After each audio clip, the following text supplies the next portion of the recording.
రోహిత్ వేముల తల్లి రాధికా సీఎం రేవంత్ రెడ్డిని కలిసి తమకు న్యాయం జరిగేలా చూడాలని వినతి పత్రాన్ని అందజేశారు. సమగ్రంగా కేసును విచారణ చేపట్టాలని కోరారు. అందుకు కేసు పునర్విచారణ చేపట్టి న్యాయం జరిగేలా చూస్తామని సీఎం రేవంత్ రెడ్డి హామీ ఇవ్వడంతో ఆమె ధన్యవాదాలు తెలిపారు. అయితే రోహిత్ వేముల ఆత్మహత్యకు అతడు తప్ప మరెవరూ కారణం కాదని, సాక్ష్యాధారాలు లభించకపోవడంతో కేసు మూసివేశారని పోలీసులు తెలిపారు. మరోవైపు పోలీసులు కేసు మూసివేయడంతో హెచ్సీఏలోని విద్యార్థులు ఆందోళన చేస్తున్నారు. ఇదే అంశానికి సంబంధించి మా స్పెషల్ కరెస్పాండెంట్ సునీల్ అందిస్తారు. సునీల్, హెచ్సీలో 2016లో ఆత్మహత్య చేసుకున్న రోహిత్ వేముల కేసు అనేక మలుపులు తిరుగుతుంది. తాజాగా ఆ కేసు క్లోజ్ చేస్తూ హైకోర్టు ఒక నిర్ణయం తీసుకుంది.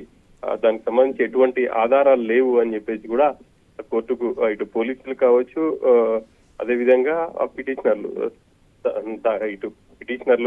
సమర్పించిన ఆధారాల ప్రకారం హైకోర్టు ఆ కేసుని మూసివేస్తూ నిర్ణయం తీసుకుంది.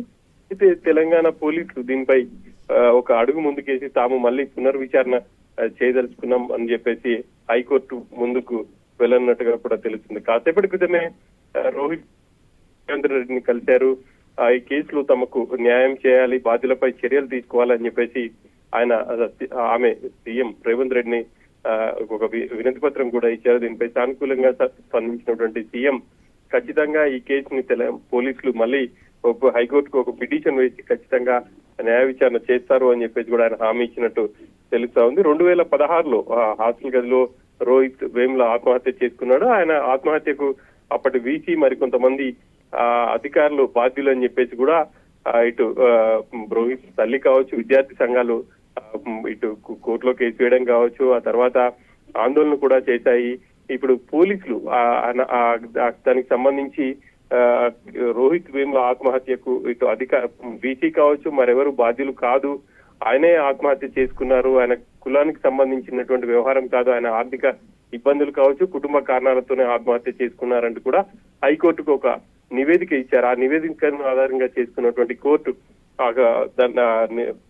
దానికి సంబంధించి అన్ని వివరాలు పరిశీలించి కేసును క్లోజ్ చేస్తున్నామని చెప్పేసి ప్రకటించిన నేపథ్యంలో తెలంగాణ పోలీసులు అయితే ఒక నిర్ణయం తీసుకున్నారు.